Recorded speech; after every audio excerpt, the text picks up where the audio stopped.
Welcome to question hour. నేను Sai Sudha. Australia ఉగ్రదాడి ప్రపంచాన్ని ఉలికిపాటుకు గురిచేసింది. ప్రశాంతంగా ఉండే దేశంలో ఒక్కసారిగా ఉగ్రవాదులు తెగబడటంతో ఆస్ట్రేలియన్స్ షాక్ లో ఉన్నారు.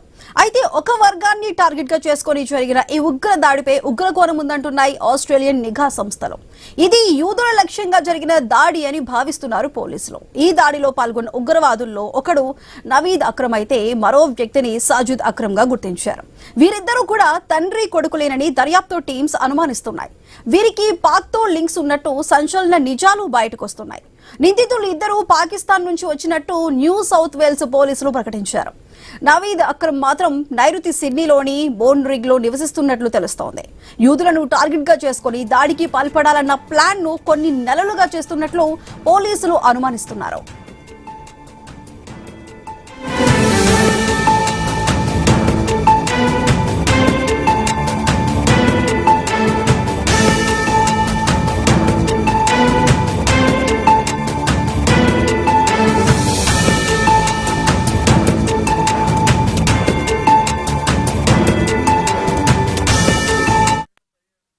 అయితే ఈ విషయాన్ని పసిగట్టిన ఇజ్రాయెల్ కూడా ఆస్ట్రేలియాను హెచ్చరించినట్టు తెలుస్తోంది. అలర్ట్ గా ఉండాలంటూ 5 నెలల క్రితమే వార్నింగ్ ఇచ్చినట్లు ఇజ్రాయెల్ విదేశాంగ మంత్రి గిడియాన్ సార్ తెలిపారు. ఈ మేరకు సోషల్ మీడియాలో ఓ పోస్ట్ కూడా పెట్టారు. యూదులపై దాడులు జరగవచ్చని ఇజ్రాయెల్ తరపున ముందే హెచ్చరించామన్నారు. అయితే యాంటీ సెమిటిజాన్ని కట్టడి చేయడానికి ఆస్ట్రేలియా చర్యలు తీసుకోలేదని గిడియాన్ అసహనం వ్యక్తం చేశారు. యూదులపై దాడులకు పాల్పడింది కూడా పాక్ మూలాలు ఉన్న వ్యక్తులే కావడంతో ఇప్పుడు సంచలనంగా మారింది. పాకిస్తాన్ పై పలు దేశాలు అనుమానాలు వ్యక్తం చేస్తున్న వేళ దాడి చేసింది కూడా పాక్ సంబంధాలు ఉన్న వ్యక్తులేనని తేలటంతో తీవ్ర ఆగ్రహం వ్యక్తమవుతోంది. ఇప్పటికే పాక్ ఉగ్రవాదంతో భారత్ తీవ్రంగా నష్టపోతుంది. ఇదే విషయాన్ని పలు వేదికలపై కూడా భారత్ బహిరంగ విమర్శలు చేసింది. అయినా ఎవరు పట్టించుకోవటం లేదన్న ఆరోపణలు వస్తున్నాయి. అయితే ఉగ్రదాడి జరుగుతుందని ఇజ్రాయెల్ కు ముందే తెలుసా? ఇజ్రాయెల్ ఆస్ట్రేలియాను హెచ్చరించినా ఎందుకు నిర్లక్ష్యంగా ఉంది? ఏం జరగదులే అన్న ధైర్యంతో ఉందా? భద్రతాపరమైన చర్యలు ఎందుకు తీసుకోలేదు? పాకిస్తాన్ టెర్రర్ క్యాంప్ గా మారిందా? పాక్ టెర్రర్ కొత్త ప్రాంతాలకు విస్తరిస్తుందా? ఉగ్ర దాడుల లింక్స్ పాకిస్తాన్ నుంచే ఉంటున్నాయా? పాకిస్తాన్ చేస్తున్న మారణ హోమాలు కొనసాగాల్సిందన్నా? ప్రపంచ దేశాలు ఎలాంటి చర్యలు తీసుకోవాలి? పాక్ విషయంలో అగ్ర దేశాలు ఏం చేస్తున్నాయి అనే విషయాలు ఇప్పుడు చర్చకు వస్తున్నాయి.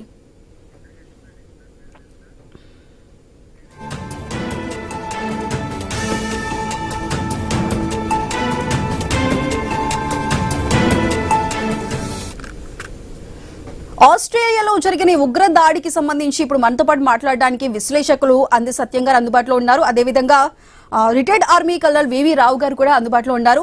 రావు గారు, ముందుగా నమస్కారం అండి. నమస్కారం, చెప్పండి.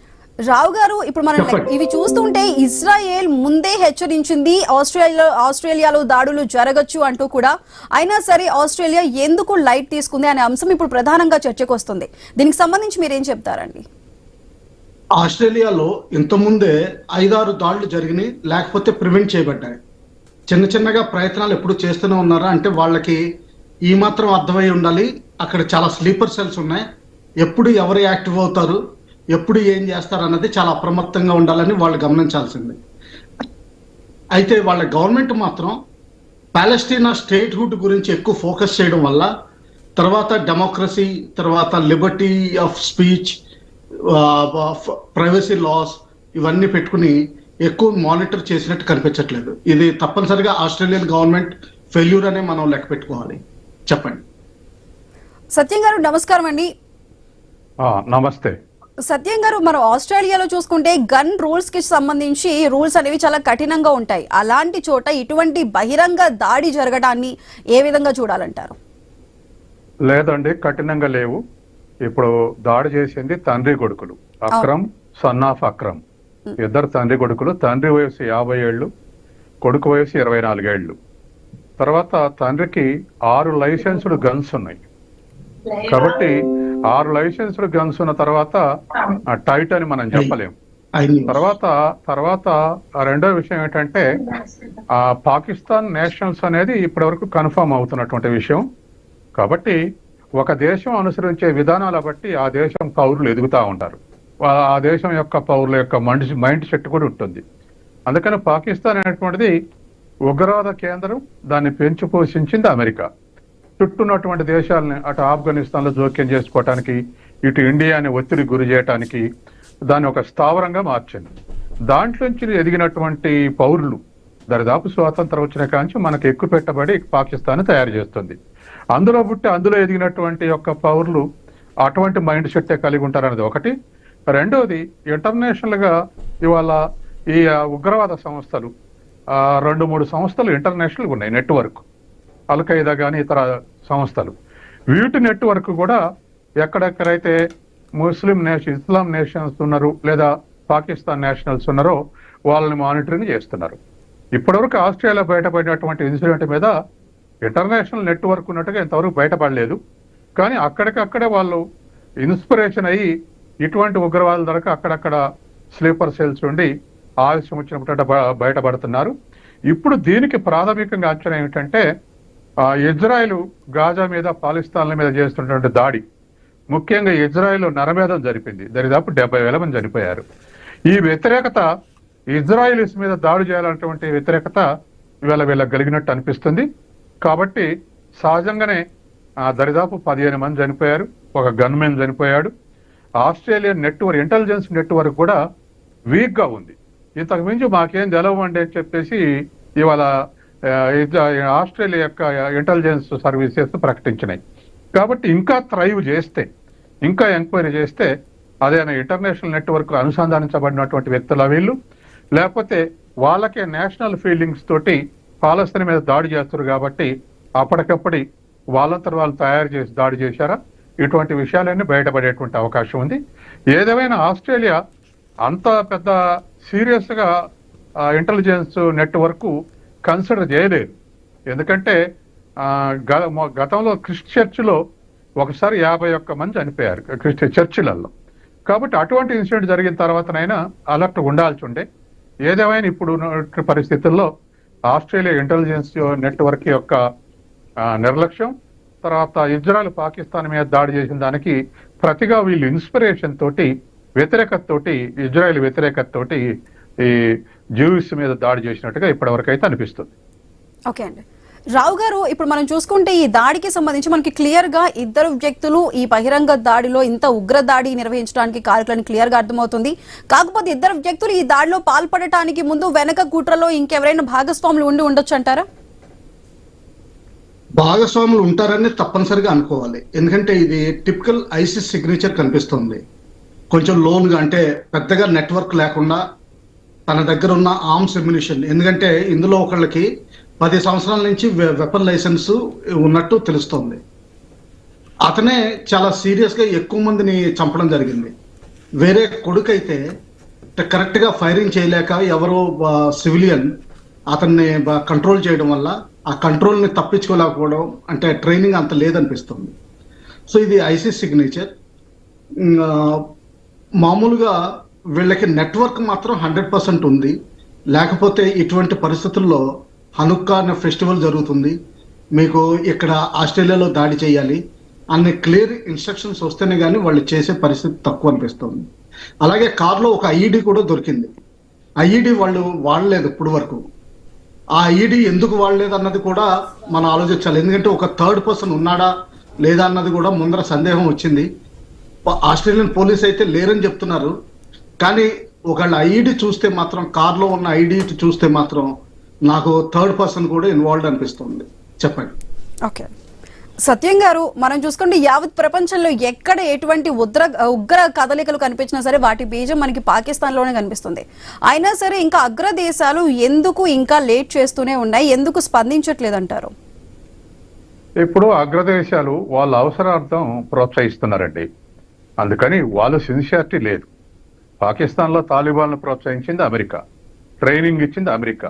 ఈ మధ్య పాకిస్తాన్ డిఫెన్స్ మినిస్టర్ కూడా ఒక స్టేట్మెంట్ ఇచ్చాడు, మా దేశంలో ఉగ్రవాదుల మయంగా మారటానికి అమెరికా కారణం అని స్టేట్మెంట్ ఇచ్చాడు. దాంతో ఇవాళ పాకిస్తాన్ డిఫెన్స్ మినిస్టర్ని బ్లాక్ లిస్ట్లో పెట్టారు. ఇప్పుడు ఎప్పుడైనా ట్రంప్ పిలిస్తే ఆ దేశ ప్రధానమంత్రిని లేకపోతే సైన్యాధ్యక్షుడు మున్నీర్ని పిలుస్తున్నాడు తప్ప డిఫెన్స్ మినిస్టర్ని పిలవట్లేదు ఆ స్టేట్మెంట్ ఇచ్చినందుకు. గతంలో ఇమ్రాన్ ఖాన్ కూడా ఇదే స్టేట్మెంట్ ఇచ్చాడు, అమెరికా సపోర్ట్ తోటే మా దేశం ఆగమైందని. అందుకని ఇమ్రాన్ ఖాన్ నిర్బంధించారు అమెరికన్ సపోర్ట్ తోటి. కాబట్టి వాళ్ళు ఉన్నటువంటి పరిస్థితుల్లో పాకిస్తాన్ని గత 60 ఏళ్లుగా ప్రోత్సహిస్తుంది అమెరికానే. డిఫరెంట్ టైమ్స్ లో ఇండియాకు వ్యతిరేకంగా పాకిస్తాన్ని 3 సార్లు రక్షించింది, ఈ ఆఫ్ఘనిస్తాన్కి వ్యతిరేకంగా ప్రోత్సహించింది. ఇవన్నీ చేస్తున్నటువంటి సంఘటనలు. తర్వాత అమెరికాకు మిత్రుడు ఆస్ట్రేలియా, ఎందుకంటే ఇవాళ చైనాకు వ్యతిరేకంగా తూర్పు సీలో ఇవాళ క్వాడ్ ఏర్పడింది. ఆ క్వాడ్లో 4 దేశాలు ఉన్నాయి. అందులో జపాన్, అమెరికా, ఇండియా, ఆస్ట్రేలియా. కాబట్టి ఆస్ట్రేలియా అమెరికాకు సహజ మిత్రుడు. అమెరికా ఏది సపోర్ట్, యూరోప్లోనే కొన్ని దేశాలు అపోజ్ చేస్తున్నాయి కానీ ఆస్ట్రేలియా అపోజ్ చేయట్లే. కాబట్టి సహజంగానే ఇవాళ అమెరికా వాళ్ళ దేశం రక్షించుకోవడానికి స్ట్రిక్ట్గా ఉంటుంది కానీ మిగతా దేశాల్లో జరగటానికి లీనియంట్గా ఉంటుంది. అనేక ఇస్లామిక్ దేశాల్లో ముస్లిమ్స్ ఉన్నటువంటి సున్నీ షియాలను ఒకళ్ళ మీద ఒకళ్ళు ఎక్కుపెట్టి అంతర్గత వార్స్ క్రియేట్ చేసి ఇవాళ వాళ్ళ స్థావరాలు నెలకొల్పినటువంటి స్థితి మనం చూస్తా ఉన్నాం. కాబట్టి ఇటువంటి పరిస్థితుల్లో ఇంటర్నేషనల్ గా యుఎన్ఓ బలహీనపడింది కాబట్టి కంట్రోల్ చేసే స్థితిలో లేదు. అమెరికా దానికి ఫండింగ్ కూడా అసలే రద్దు చేస్తామంటున్నారు, తగ్గించారు. కాబట్టి ఇంటర్నేషనల్ ఆర్గనైజేషన్స్ ఇంపార్టెన్స్ తగ్గిన తర్వాత నాన్ ఇండికల్యూనిస్ మూవ్మెంట్ స్క్రాప్ అయిన తర్వాత ఈ సోవియట్ యూనియన్ బలహీనపడిన తర్వాత ఇవాళ ఈ దేశాలు ఎక్కడ అనుకుంటే అక్కడ దాడులు జరిపించగలుగుతున్నాయి. ఇవాళ దే ఆర్ లీనియంట్ టువర్డ్స్ ఉగ్రవాద సంస్థలు, టెర్రరిస్టు యాక్టివిస్టులు. కాబట్టి లాడెన్ని సృష్టించిందే అమెరికా, మళ్ళీ చంపింది అమెరికానే. లాడెన్ని సృష్టించింది ఇరాక్, ఇరాన్ల అంతర్గత కలహాలను సృష్టించడానికి, ఆఫ్ఘనిస్తాన్ దాడి చేయడానికి, లేదా కొన్ని టెర్రరిస్టులు ప్రోత్సహించి భారతదేశం వ్యతిరేకంగా వ్యవహరించడానికి ప్రోత్సహించారు. చివరికి అమెరికా WTC మీద, వరల్డ్ ట్రేడ్ సెంటర్ మీద దాడి చేసినాక లాడెన్ నిర్ధారించి మళ్ళీ లాడెన్ చంపేశారు. కాబట్టి ఇది వాళ్ళకు అనుగుణంగా ఇటువంటి పరిస్థితులకు ఎంకరేజ్ చేయటం, డిస్కరేజ్ చేస్తున్నారు. కాబట్టి సహజంగానే ఉగ్రవాదులు మా జోలికి రారు అనుకుంటారు కానీ ఉగ్రవాదులకు ఈ దేశం ఆ దేశం అనేది ఉండదు. వాళ్ళ ఆలోచనలు ఒక పాలసీ ప్రకారం ఉండవు, స్పాంటేనియస్గా ఉండేటువంటి అవకాశం ఉంది. తర్వాత స్పాంటేనియస్గా ఆలోచించేటువంటి అవకాశం ఉంది.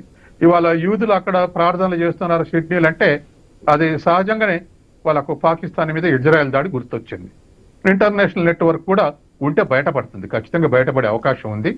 కాబట్టి ఈ విధంగా ఉన్నటువంటి పరిస్థితుల్లో ఒక ఈక్విటీ పాలసీస్లో ఈక్విటీ ఉండాలి, తర్వాత కమిట్మెంట్ ఉండాలి. ఒక దేశం ఎడల ఒకటి వైఖరి, ఇంకో దేశంలో ఒక వైఖరి ఉంటే ఇటువంటి ఇన్సిడెంట్ జరిగేటువంటి అవకాశం ఉంది. కాబట్టి పాకిస్తాన్ విషయంలో భారతదేశం విజ్ఞప్తి చేస్తే అమెరికా చాలా ఈజీగా తీసుకుంటుంది. అసలు మున్నీరుతో సమావేశాలు కానీ, లేక పాకిస్తాన్ చేసేటువంటి ఆర్థిక సహాయం కానీ, లేదా డిఫెన్స్ ఎక్విప్మెంట్ ఏ విషయంలో కూడా అమెరికా వెనక్కు తగ్గట్లేదు. కాబట్టి సహజంగానే వాళ్ళకు ప్రోత్సాహం లభిస్తుంది. ఈ మధ్య మున్నీరు కూడా స్టేట్మెంట్లు ఇస్తున్నాడు, మా జోలికి వస్తే ఖబర్దారని ఇండియాని హెచ్చరిస్తున్నాడు. ఇదంతా బ్యాకింగ్, అమెరికా బ్యాకింగ్ తోటే వాళ్ళకి ఆ మాత్రం ధైర్యం ఉంది. అందుకని ఇప్పుడున్న పరిస్థితుల్లో డెవలప్డ్ కంట్రీస్, యూరప్ కానీ, లేదా అమెరికా కానీ, లేదా ఆస్ట్రేలియా కానీ వీళ్ళ విషయాల్లో లీనియంట్గా ఉంటే ఇటువంటి సంఘటనలు గతంలో అమెరికాలో WTC సంఘటనలాగా ఇవాళ ఆస్ట్రేలియా లాంటి సంఘటనలాగా జరిగేటువంటి అవకాశం ఉంది. గతంలో బ్రిటన్లో కూడా రైల్వే లైన్ల పేల్చివేతలు మనం చూసాం. కాబట్టి వీటి ఉగ్రవాదం, టెర్రరిస్ట్ అంటే టెర్రరిస్టులే, అది ప్రపంచం మొత్తానికి ప్రమాదమైనటువంటి ఒక పాలసీకి వీళ్ళందరూ రావాల్సినటువంటి అవసరం ఉంది. ఓకే సత్యం గారు, మనకి బ్రేకింగ్ న్యూస్ అందుతుంది. ఇజ్రాయెల్ PM అయితే ఈ దాడి గురించి మాట్లాడారు. ఒకసారి ఏం మాట్లాడారు ఒకసారి చూద్దాం. 17th, about 4 months ago, I sent Prime Minister Albanese of Australia a letter in which I gave him warning that the Australian government's policy was promoting and encouraging anti-Semitism in Australia. I wrote, "Your call for a Palestinian state pours full fuel on the anti-Semitic fire. It rewards Hamas terrorism. It emboldens those who menace Australian Jews and encourages the Jew hatred now stalking your streets. Anti-Semitism is a cancer. It spreads when leaders stay silent. It retreats when leaders act. I call upon you to replace weakness with action, appeasement with resolve.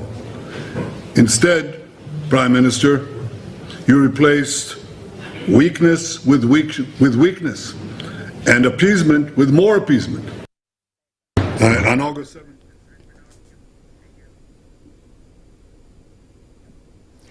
రావు గారు, ఇప్పుడు మనం చూసుకుంటే ఉగ్ర దాడికి సంబంధించి ఇక్కడ ఆస్ట్రేలియాలో జరిగిన దానికి పాకిస్తాన్ మూలాలు ఉన్న వ్యక్తులే కారణం అంటూ కూడా మనకి క్లియర్ గా అర్థమవుతుంది. అయితే ఇక మీదట పాకిస్తాన్ ఉగ్రవాదం కూడా కొత్త కొత్త ప్రాంతాలకు దాన్ని ప్రబలిస్తూ దాని లెంత్ ను పెంచుకుంటుంది అనుకోవచ్చా? దాదాపు లాస్ట్ 3 డికేడ్స్, కనీసం 25 ఏళ్ల నుంచి Pakistan global hub of terrorism కింద మారింది. మీరు ఐసిస్ చూడండి, అల్ ఖైదా చూడండి, ఇవన్నీ బేసికలీ ఎంతో కొంత పాకిస్తాన్ తోటి లింక్స్ ఉన్నాయి. అల్ ఖైదా అయితే 100%, ఐసిస్ అయితే చాలా వరకు.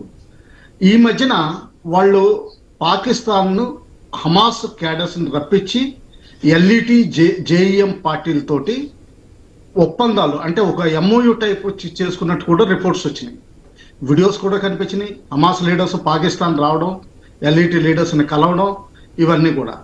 అంటే ఏంటంటే ఎంతవరకు ఈ నెట్వర్క్ బాగా సాగుతుంది, పాకిస్తాన్ నుంచి సపోర్ట్ వస్తుందన్నదే ప్రపంచానికి చాలా క్లియర్గా ఉంది. అయితే ప్రాబ్లం ఏంటంటే పాకిస్తాన్ తయారైనప్పటి నుంచి ఒక మెయిన్ దేశం నుంచి విడిపోయింది. మేము వేరే వాళ్ళతోటి కలిసి ఉండలేము, మాకు స్వతంత్రం కావాలి అన్న ప్రాతిపదిక పైన సెపరేట్ అయిపోయారు. అదే ప్రాతిపదిక మీద యుద్ధాలు చేయడం మొదలుపెట్టారు. దాని తర్వాత 1979లో మద్రసాస్ విపరీతంగా పెంచి చిన్నప్పటి నుంచి అలవాటు చేసి, ఫండమెంటలిజం అలవాటు చేసి ప్రస్తుతానికి ఒక చీఫ్ని తయారు చేయగలిగారు. అలాగే ఆ మద్రసాస్లో చదువుకున్న వాళ్ళు ఎవరైతే ఉన్నారో లాస్ట్ 25-35 ఇయర్స్ నుంచి వాళ్ళందరూ మంచి ఏజ్ బ్రాకెట్కి వచ్చారు. 40-45 వరకు అప్పర్ ఏజ్, తర్వాత కింద ఏజ్ అంతా ఉన్నారు. సో వీళ్ళంతా ప్రపంచం అంతా స్ప్రెడ్ అయి ఉన్నారు, ఇందులో డౌట్ ఏమీ లేదు. ఈ రోజే కాదు, పాత కాలంలో కూడా యూరోప్లో కూడా చాలా వరకు పాకిస్తానీ హ్యాండ్ ఎంతో కొంత ఉంది. వాళ్ళు ఏదర్ పాకిస్తాన్ వెళ్ళి ట్రైనింగ్ తీసుకున్నారు, లేకపోతే పాకిస్తాన్ నుంచి ఇన్స్పిరేషన్ తీసుకున్నారు.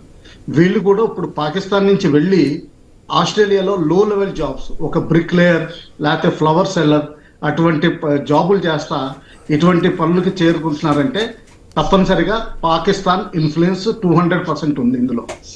పాకిస్తాన్లో రూట్స్ అన్నిటికీ కనిపిస్తున్నాయి. ఇది మనం ప్రపంచం అంతా గమనించాలి, మన ఇండియా ఎస్పెషల్లీ గమనించాలి.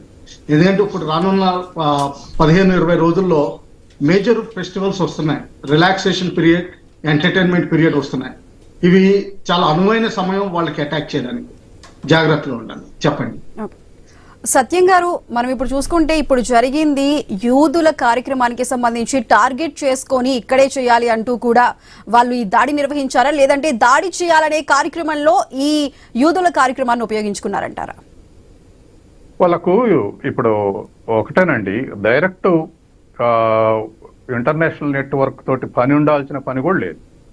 ఎందుకంటే తయారైనటువంటి స్టూడెంట్స్, నేషనల్స్ అటువంటి వాళ్ళు అయినప్పుడు ఖచ్చితంగా వాళ్ళు ఇండివిజువల్గా ఈ వర్క్ చేయగలరు. నెట్వర్క్ లేకుండా చేశారా లేదా అనేది మనకు ఇవాళ రేపటి తెలిసిపోతుంది. కానీ వాళ్ళు చేయగలరు, ఎందుకంటే వాళ్ళకు ఉన్నటువంటి ఒకటి యాంటీ ఇజ్రాయిల్ కాన్సెప్ట్ ఒకటి. ఇవాళ అన్ని దేశాల్లో, ఇస్లామిక్ దేశాల్లో యాంటీ ఇజ్రాయిల్ కాన్సెప్ట్ తోటే ఉంటున్నారు ఈ ముస్లింలు ఎన్ని వర్గాలు ఉన్నా. అందుకని ఫస్ట్ ఇజ్రాయిల్ తప్పు, ఆ తర్వాత అమెరికా తప్పు. ఒక దేశాన్ని, ఒక బలహీనమైన దేశాన్ని, అది పాలస్తీనా, అసలు దేశం పాలస్తీనా వాళ్ళదే.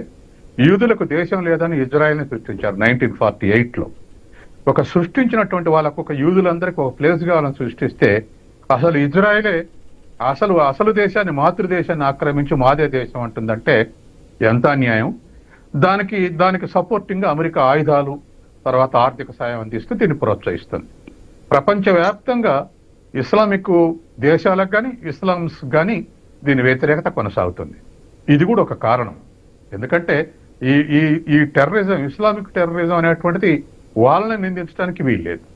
బేసిక్గా ఒక ప్రైమరీ కాన్సెప్ట్ డెవలప్ కావడానికి ఇది గత 70 ఏళ్ళకు ఉపయోగపడుతుంది. చుట్టూన్న తర్వాత ఒక్క పాలస్తీనా కాదు, చుట్టూన్నటువంటి లెబనాన్ మీద, ఇరాన్ మీద, ఇట్లాగా అనేక దేశాల మీద దాడి చేస్తా ఉంది ఇజ్రాయిల్. దానికి అమెరికా సపోర్ట్ ఉంది. ఇటువంటి పరిస్థితుల్లో పిల్లినైనా లోపల తోలి కొడితే ఎదురు తిరుగుతున్నట్టుగా ఇవాళ పాలస్తీనాలో. తర్వాత ఇంకో రెండవది, అసలు హమాస్ను సృష్టించిందే ఇజ్రాయెల్, అమెరికా. అదివరకు హమాస్ లేదు, పాలస్తీనా పిఎల్ఓ ఉంది, యాసర్ అరాఫత్. వాళ్ళు మోడరేట్ ఆర్గనైజేషన్స్. మా పాలస్తీనా ఇంట్రెస్ట్ మాకు కావాలని కొట్లాడినటువంటి వాళ్ళు, ఎన్నికల్లో పాల్గొన్నటువంటి వాళ్ళు. యాసర్ అరాఫత్ పిఎల్ఓని దెబ్బ కొట్టడానికి హమాస్ను సృష్టించింది ఇజ్రాయెల్, అమెరికా. వీళ్ళు అగ్రెసివ్ గా బిహేవ్ చేస్తుంటే హమాస్కు పాలస్తీనా వాళ్ళు కూడా సపోర్ట్ చేశారు. అదే మా దేశాన్ని ఇంకా అరాఫత్ గానే బాగా రక్షిస్తారని కొంచెం సపోర్ట్ చేశారు. చివరికి గాజా ఎన్నికల్లో కూడా హమాస్ గెలిచింది. అలా గెలిపించేంత వరకు అమెరికా ఇజ్రాయెల్ నుండి సపోర్ట్ చేసి ఈ విధంగా తయారు చేసింది. కాబట్టి ఇవాళ ఉన్నటువంటి పరిస్థితుల్లో మొత్తం ఒక క్యాన్సర్, ఇప్పుడు ఇజ్రాయెల్ ప్రధాని ఒక క్యాన్సర్ లాంటిది అన్నాడు ఇవాళ ఆస్ట్రేలియా ఎక్కడైనా. అసలు ఆ క్యాన్సర్ క్రియేషన్కి ఎవరు కారకులు? సృష్టించి అది క్యాన్సర్ అనటం ఏమిటి? అటువంటి భౌతిక పరిస్థితులు, ఫిజికల్ కండిషన్ క్రియేట్ చేయటం ఏంటి?